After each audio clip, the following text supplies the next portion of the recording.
ఉదయం నుంచి కూడా నారాయణపేటలో విస్తృతంగా పర్యటిస్తున్నారు ముఖ్యమంత్రి రేవంత్ రెడ్డి. ప్రస్తుతం భారీ బహిరంగ సభలో మాట్లాడుతున్నారు. ప్రత్యక్షంగా చూద్దాం. ప్రగతి బాటలో కార్యక్రమంగా ఈనాడు నారాయణపేట శాసనసభ నియోజకవర్గంలో మీ అభిమాన నాయకురాలు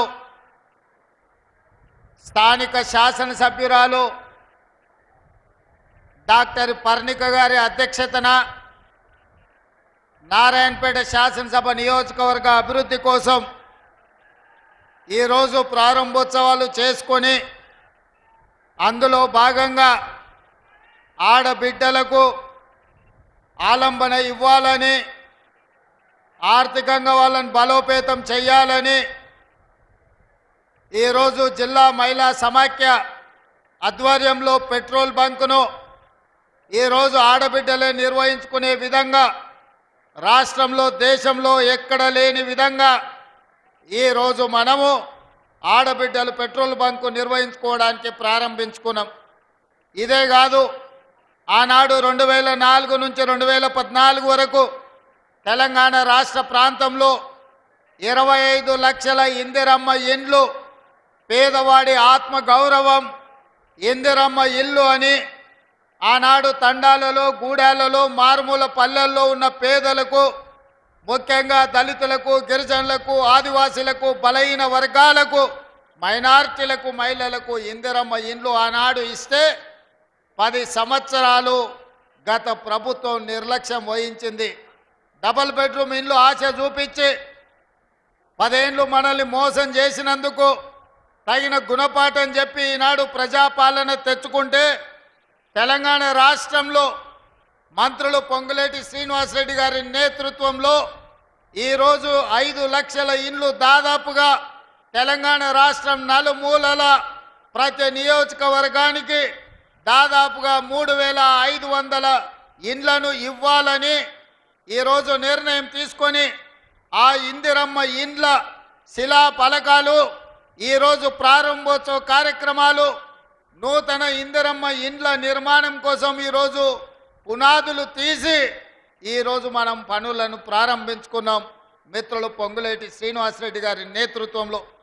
అదేవిధంగా మాదిగ ఉపకులాల వర్గీకరణ కోసం ఈ జిల్లా అభివృద్ధి కోసం అహర్నిశలు కృషి చేస్తున్న పెద్దలు దామోదర్ రాజ నరసింహ గారు, జూపల్లి కృష్ణారావు గారు, అదేవిధంగా మన స్థానిక ఉమ్మడి మహబూబ్ నగర్ జిల్లా శాసనసభ్యులు అచ్చంపేట వంశీ కృష్ణ గారు, కల్వకుర్తి కసిరెడ్డి నారాయణ రెడ్డి గారు, జడ్చర్ల అనిరుద్ధ రెడ్డి గారు, నాగర్ కర్నూల్ డాక్టర్ రాజేష్ రెడ్డి గారు, వనపర్తి మేఘారెడ్డి గారు, షాద్ నగర్ శంకర్ గారు, అదేవిధంగా మహబూబ్ నగర్ ఎన్ఎం శ్రీనివాస్ రెడ్డి గారు, ఈరోజు మక్తల్ మీ అభిమాన నాయకుడు శ్రీహరి గారు, వాకిటి శ్రీహరి గారు, నా సహచర శాసనసభ్యులందరూ ఈరోజు వేలాది మంది అభిమానులను ఇక్కడికి తరలి వచ్చి ఈ ప్రారంభోత్సవ కార్యక్రమాన్ని విజయవంతం చేసి, ఆ పక్కన మా ఆడబిడ్డలు దాదాపుగా 10-15 వేల మంది ఆడబిడ్డలు వచ్చి ఈ ప్రభుత్వం మాది, మా తమ్ముడు తెలంగాణ రాష్ట్ర ముఖ్యమంత్రిగా బాధ్యతలు నిర్వహిస్తుండు, మేము ఆదరించాలి, మేము ఆశీర్వదించాలని మా సోదరుల కంటే మా సోదరిమణులు వేలాదికి వచ్చి ఈరోజు క్రమశిక్షణతో అక్కడ కూర్చొని ఈ ప్రభుత్వాన్ని ఆశీర్వదిస్తున్నారు. మిత్రులారా, ఈరోజు ఈ వేదిక మీద నుంచి 4 కోట్ల తెలంగాణ ప్రజల్ని ఆలోచన చేయమని నేను అడుగుతున్నా. ఆనాడు నిజాం నవాబుల నుంచి విముక్తి కలిగిన తర్వాత మొట్టమొదటి హైదరాబాదు రాష్ట్రానికి ముఖ్యమంత్రిగా మా పాలమూరు బిడ్డ బూర్గుల రామకృష్ణారావు గారు ఆనాడు ముఖ్యమంత్రిగా బాధ్యతలు వహిస్తే మళ్ళీ 7 దశాబ్దాలు మా పాలమూరు జిల్లాకు ఉమ్మడి రాష్ట్రంలో కానీ తెలంగాణ రాష్ట్రంలో కానీ సరైన ప్రాతినిధ్యం రాలే. 7 దశాబ్దాల తర్వాత ఈ పాలమూరు బిడ్డల ఆశీర్వాదం వల్ల మీరు అండగా నిలబడి 12 మంది పార్లమెంటు సభ్యులను గెలిపించి ఆశీర్వదించి నన్ను హైదరాబాద్కు పంపిస్తే తెలంగాణ రాష్ట్రానికి ముఖ్యమంత్రిగా మీ పాలమూరు బిడ్డ మీ సోదరుడు ఇవాళ ముఖ్యమంత్రి అయ్యి ఇవాళ మీ ముందు నిటారుగా నిలబడ్డాడు. మిత్రులారా, ఇవాళ ఆలోచన చేయండి. ఉమ్మడి రాష్ట్రంలో ఎంతోమంది పాలకులు వచ్చిండ్రు. ఎందరో ముఖ్యమంత్రులైనరు. ఎన్నిసార్లైనా మన పాలమూరు పేదరికాన్ని చూపించి ప్రపంచ దేశాలలో మార్కెటింగ్ చేసుకున్నారు తప్ప మన జిల్లాను అభివృద్ధి చేయలే. ఇవాళ ఈ వేదిక మీద నుంచి నేను అడుగుతున్న మేధావులను, ఈ తెలంగాణ రాష్ట్రంలో ఉన్న చదువుకున్న వాళ్ళను, నీళ్లు నాగరికత తెస్తాయి, నీళ్లు పంటలు తీసుకొస్తాయి, మీ నీళ్లు పసిడి బంగారాన్ని పండిస్తాయి. మరి నీళ్లు నాగరికతను దేవాల్సింది, పసిడి పంటలు పండించాల్సిన ఈ పాలమూరు జిల్లాలో కృష్ణానది జలాలు 811 టీఎంసీలు దశాబ్దాలుగా పారుతున్నా మాకెందుకు పసిడి పంటలు రాలేదు? మా కష్టాలు ఎందుకు తీరవలేదు? మా కన్నీళ్లు ఎందుకు తూడవలేదని నేను అడుగుతున్నా. ఈ పాలమూరు జిల్లా నాడు ఉమ్మడి రాష్ట్రంలో లేదా? ఈ పాలమూరు జిల్లా ఏర్పడ్డ తెలంగాణ రాష్ట్రంలో లేదా? ఈ పాలమూరు జిల్లా బీఆర్ఎస్ పార్టీకి ఓట్లు వేయలేదా? అంతెందుకు 2009లో నాడు చంద్రశేఖరరావు గారు కరీంనగర్ జిల్లా ప్రజలు తరుముతే భుజాన జోలె వేసుకొని జోలె పట్టుకొని పాలమూరు జిల్లాకు వచ్చి ఈ ప్రాంతంలో ప్రజల్ని అడుక్కుంటే నా పాలమూరు సోదరులు, మా సోదరి మనులు నీకు భిక్ష పెట్టినరు. నీ బొంతలో భిక్ష వేసి పార్లమెంటు సభ్యుని చేసి ఢిల్లీకి పంపిస్తే నువ్వు పార్లమెంటు సభ్యుడిగా పదవిని ఎలగబెట్టినావు. సోనియమ్మ తెలంగాణ రాష్ట్రం ఇస్తే నువ్వు తెచ్చినా అని గొప్పలు చెప్పుకున్నావు. ఆనాడు పాలమూరు జిల్లాను దత్తత తీసుకుంటున్నావు. తెలంగాణ రాష్ట్రం వస్తే పాలమూరు బాగుపడుతుందన్నావు. వలసలు ఆగిపోతాయన్నావు. మా కన్నీళ్లు తూడుస్తా అన్నావు. మా ప్రాజెక్టులు పూర్తి చేస్తా అని మాటిచ్చినావు. నేను ఇవాళ అడుగుతున్న వేదిక మీద నుంచి 10 సంవత్సరాలు ముఖ్యమంత్రిగా ఉన్న చంద్రశేఖరరావు గారు 2009లో మేము హక్కున చేర్చుకొని మా కడుపులో పెట్టుకొని చూసుకుంటే, మేము భుజాల మీద పెట్టి మోసుకుంటే, పాలమూరులో ఊరు లేకపోయినా, పార్లమెంటులో నీకు నోరు రాకపోయినా, మేము ఎంపీగా గెలిపిస్తే, మేము భిక్ష పెడితే నువ్వు ఆనాడు ఎంపీ అయినవు. ఆ సంగతి మర్చిపోకు. మరి 10 సంవత్సరాలు ముఖ్యమంత్రిగా ఉన్న నువ్వు మా ప్రాజెక్టులను ఎందుకు పూర్తి చేయలేదని నేను అడుగుతున్నా. ఇవాళ ఈ వేదిక మీద నుంచి పెద్ద పెద్ద మాటలు మాట్లాడుతున్నారు, పొంకనాల మాటలు. ఇవాళ నేను అడుగుతున్నా చంద్రశేఖరరావు గారిని, 10 సంవత్సరాలు ఈ తెలంగాణ రాష్ట్రానికి 2 సార్లు నువ్వే ముఖ్యమంత్రి కదా, నీదే ప్రభుత్వం కదా, మా జూరాల ప్రాజెక్టు పూర్తి ఎందుకు కాలే? మా కల్వకుర్తి ఎత్తిపోతల కంప్లీట్ ఎందుకు కాలేదు? మా నెట్టంపాడు, మా కోయిల్ సాగరు, మా సంగం బండలో ఒక బండ అడ్డం పడితే 10-15 కోట్ల రూపాయలు ఇవ్వక బండ బగలగొట్టక 10,000 ఎకరాలు పల్లెల్లో ఎడారిగా మారితే నీకు మనసు రాలే. సంగం బండలో బండ వలగొట్టలే. కానీ మేము వచ్చిన తర్వాత ఆ బండ బగలగొట్టి ఆ గ్రామాలకు నీళ్ళు ఇచ్చినాం. ఇవాళ కోయిల్ సాగర్, ఇవాళ మీ ఆర్టీఎస్, ఇవాళ ఈ ప్రాంతంలో ఉండే ఏ ప్రాజెక్ట్ అయినా ఎందుకు 10 ఏళ్లలో పూర్తి చేయలే? అదే కాదా నాడు ఉమ్మడి రాష్ట్రంలో జూపల్లి కృష్ణారావు గారు, చిన్నారెడ్డి గారు, డాక్టర్ మల్లు రవి గారు ఆనాడు కిరణ్ కుమార్ రెడ్డితో కొట్లాడి, ఆనాడు అరుణమ్మ గారు కూడా మంత్రిగా పాలమూరు రంగారెడ్డి ఎత్తిపోతల ప్రాజెక్టు పూర్తి చేయాలి, 12 లక్షల ఎకరాలకు నీళ్లు ఇవ్వాలి అని కొట్లాడి జూరాల నుంచి నీళ్లు తీసుకోవాలని పాలమూరు రంగారెడ్డి ఎత్తిపోతల పథకానికి అనుమతి తీసుకొచ్చారు. 16,000 కోట్లతోని ప్రాజెక్టు మంజూరైంది.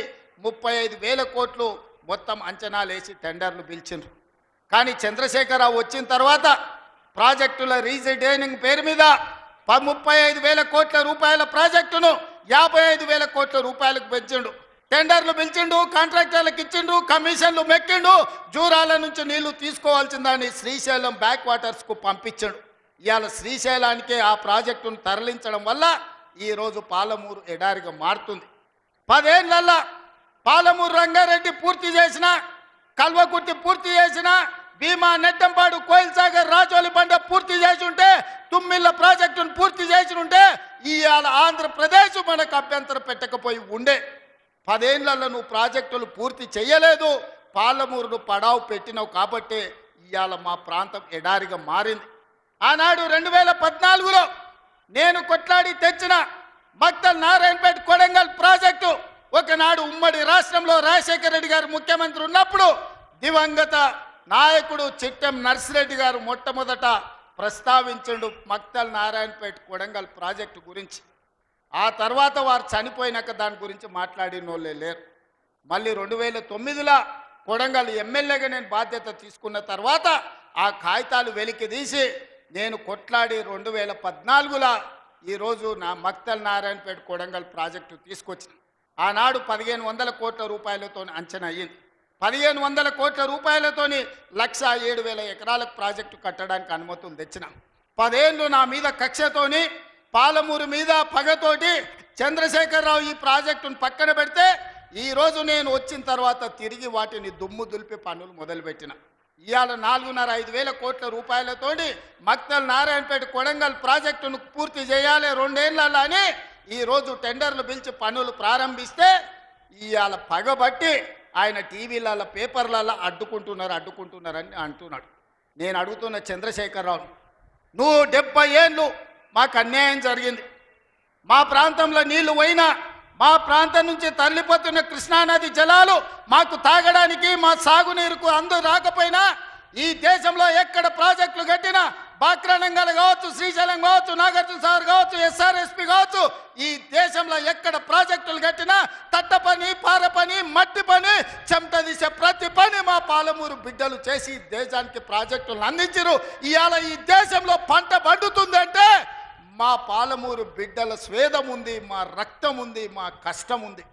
అట్లాంటి మా జిల్లా ఎడారిగా మారి వేలాది మంది వలసలు పోతుంటే తమ పసిపిల్లల్ని తల్లిదండ్రుల దగ్గర, ముసలోళ్ళ దగ్గర, గుడిసెల దగ్గర వదిలి జంటలుగా మేస్త్రీల ఎంబడి వలస పోతుంటే వలసలు ఆపాలని ఇవాళ మా ప్రాజెక్టులు పూర్తి చేయాలని ప్రయత్నం చేస్తుంటే మా మీద పగబట్టినవు ఎందుకు చంద్రశేఖరరావు అని నేను అడుగుతున్నా. ఏం అన్యాయం చేసినాం నీకు చంద్రశేఖరరావు? మేము నిన్ను మా పార్లమెంట్ సభ్యుడిగా ఎన్నుకోవడం మేము చేసిన అన్యాయమా? నీ పార్టీకి పోయినసారి 13 సీట్లు ఇవ్వడం మేము చేసిన అన్యాయమా? ఏం అన్యాయం చేసినామని ఇవాళ మా జిల్లాల ప్రాజెక్టులను అంటుకుంటున్నాం. ఈ 10 ఏళ్లలో నువ్వు పాలమూరు రంగారెడ్డి ఎత్తిపోతలు పూర్తి చేసినుంటే ఇవాళ చంద్రబాబు నాయుడుతో పంచాయతీ ఎందుకు వస్తుండే? ఆనాడు నువ్వు వైఎస్ రాజశేఖర రెడ్డి ముఖ్యమంత్రి ఉన్నప్పుడు ఆనాడు పోతిరెడ్డిపాడు పక్క 4,000 క్యూసెక్స్ నుంచి 40,000 క్యూసెక్లకు పెంచింది. రాజశేఖర రెడ్డి గారికి ఊడిగం చేసింది. రాజశేఖర రెడ్డి చెప్పులు మోసి కృష్ణానది జలాలను రాయలసీమకు తరలించడానికి అనుమతించింది సన్నాసివి నువ్వు కాదా చంద్రశేఖరరావు? ఆనాడు నువ్వు ఊడిగం చేసి రాజశేఖర రెడ్డి పోతిరెడ్డిపాడు ద్వారా నీళ్లు తరలించకపోయాడు కృష్ణానది జలాలు. మళ్ళీ ఆయన కొడుకు జగన్మోహన్ రెడ్డి ముఖ్యమంత్రి అయిన తర్వాత ఇదే ప్రగతి భవన్, ప్రజల స్వేదంతో నిర్మించిన ప్రగతి భవన్ అధికారిక కార్యాలయానికి వైఎస్ కొడుకు జగన్మోహన్ రెడ్డిని పిలిపించి పంచపక్ష ప్రమాణాలు పెట్టి 6 గంటలు చర్చించి రాయలసీమ ఎత్తిపోతల పథకం రచించింది నువ్వు కాదా? ఇది ద్రోహం కాదా? ఆనాడు రాజశేఖర రెడ్డితో కలిసి పోతిరెడ్డిపాడు ద్వారా కృష్ణానది జలాలను సీమకు తరలించకపోతుంటే హారతిచ్చింది నువ్వు కాదా? ఆనాడు మంత్రివర్గంలో నీ మంత్రులు లేరా? హరీష్ రావు గారు ఆ మంత్రివర్గంలో మంత్రి కాదా అని నేను ఇవాళ అడుగుతున్నా. అదే కాదు, జగన్మోహన్ రెడ్డి గారు ముఖ్యమంత్రి ఉన్నప్పుడు ఏ నీళ్ల కోసం తెలంగాణ రాష్ట్రం తెచ్చుకున్నామో, ఏ